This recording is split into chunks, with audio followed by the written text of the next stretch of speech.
सकते हैं। बिस्मिल्लाहिर्रहमानिर्रहीम, अस्सलाम वालेकुम जी। अच्छा, एक बहुत बर्निंग क्वेश्चन और वो बार बार एक ही क्वेश्चन रिपीट होता है और मल्टीपल मैसेजेस मुझे रिसीव होते हैं because I am right now as a director working as a director in a firm. So मुझे मल्टीपल के जी फॉर्म में आर्टिकल्स करवा दें और लाइक दैट स्टूडेंट्स को जो फेस करना पड़ा। मैं एक दो चीज़ों की ना हार्श रियलिटी पे थोड़ी सी बात कर लूँ। बहुत शॉर्ट सी वीडियो होगी। पहली चीज़ कि देखो बेटा, जितनी भी फर्म्स हैं ना जो रजिस्टर्ड हैं ए कैटेगरी, बी या सी कैटेगरी, वो दे आर डूइंग बिजनेस।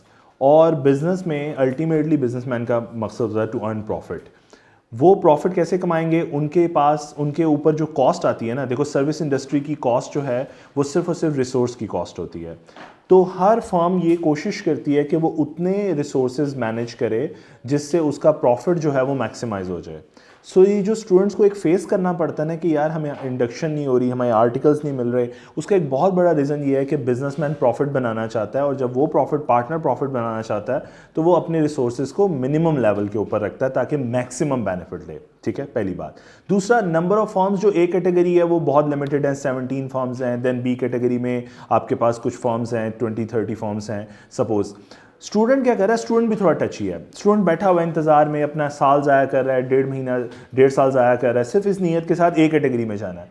अब मैं एक चीज़ आपको यहाँ पे एक रियलाइज़ करवाऊँ थोड़ा सा कि देखो, मुझे सिर्फ यहाँ पे आज अज्यूम करो आपकी सैलरी है सपोज 1 लाख रुपया और आपने 3 महीने बैठ के ज़ाया किए हैं घर पे, ठीक है, आर्टिकल्स ए कैटेगरी के चक्कर में, जबकि आपको बी वाला ऑफर कर रहा है, सी वाला ऑफर कर रहा है, वो भी आपको काम सिखाने वाले हैं, वही डेकोरम यूज़ होने वाला है। हाँ ठीक है, बहुत बड़े क्लाइंट नहीं होंगे, जॉइंट क्लाइंट्स नहीं होंगे, लेकिन काम तो सीखने को मिलेगा।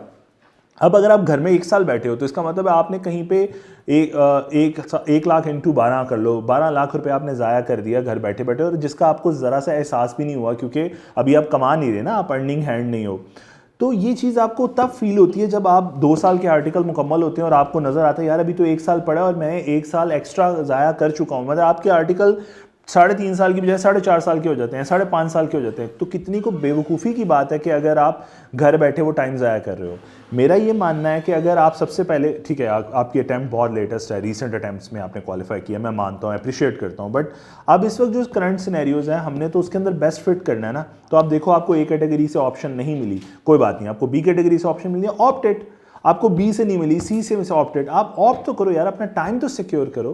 फिर आप इंडस्ट्री, अगर आपको फॉर एग्जांपल बहुत अनलकी सिचुएशन हो, जिस तरह के इस वक्त इकोनॉमिक सिचुएशन की वजह से भी कुछ बिजनेस वॉल्यूम इफेक्ट हुए हैं और उसकी वजह से अल्टीमेट इफेक्ट जो है वो ट्रेनीज के ऊपर आया हुआ है। सो और प्लस पासिंग रेशो भी बढ़ गई है। किसी एक टाइम पे पासिंग रेशो इतनी ज़्यादा नहीं थी आई कैप की, बट अब रिसेंटली अगर आप देखो तो अटैम्प्ट में 1700-1600 स्टूडेंट जो है वो सी इंटर क्वालिफाई कर रहा है। तो इतनी तो फॉर्म की कैपेसिटी नहीं है, तो इसीलिए तो इंडस्ट्री का विंग ओपन किया गया।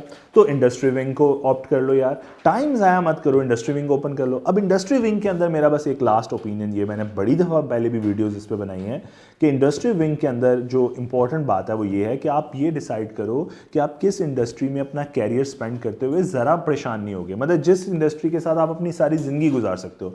जिस तरह कुछ लोगों को फाइनेंशियल सेक्टर बड़ा अच्छा लगता है, वो बैंक में अपनी सारी ज़िंदगी गुजार सकते हैं, तो ठीक है, अपने आर्टिकल किसी बैंक से अडॉप्ट कर लो, ऑप्ट कर लो।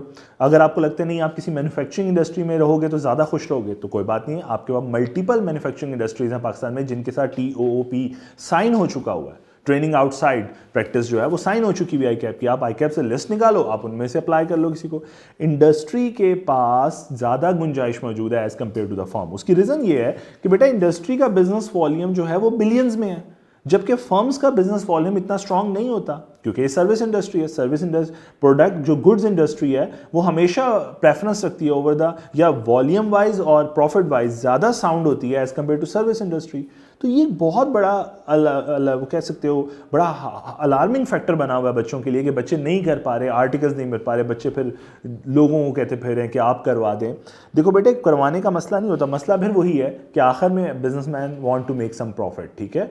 सो कंसिडरिंग दैट फैक्टर अपना टाइम ज़ाया मत करो। मैं देख रहा हूँ अल्टीमेटली 6-6 महीने, अब तो शुक्र है कि आपने फिर 6 महीने की कोई स्लैब लगाई है।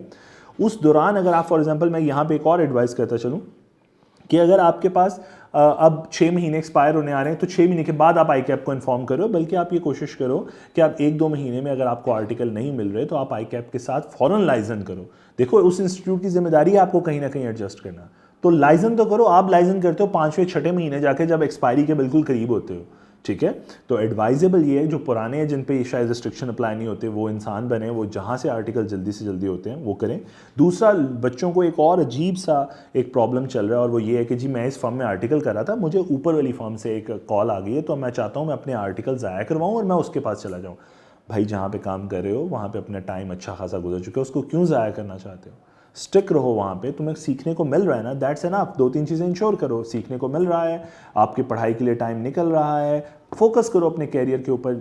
आप लगे रहते हो न्यू अपॉर्चुनिटी के चक्कर में और अल्टीमेटली आपका टाइम ज़ाया। मुझे रिसेंटली एक बच्चे की कॉल आई और वो अपने आर्टिकल स्विच करना चाह रहा था और बिलीव मी कि उसके तकरीबन 6 से 8 महीने गुजर चुके हैं आर्टिकल्स के अंदर। अब आप खुद सोचो कि वो अपने 8 महीने ज़ाया करके एक नई फॉर्म में जाना चाह रहा है।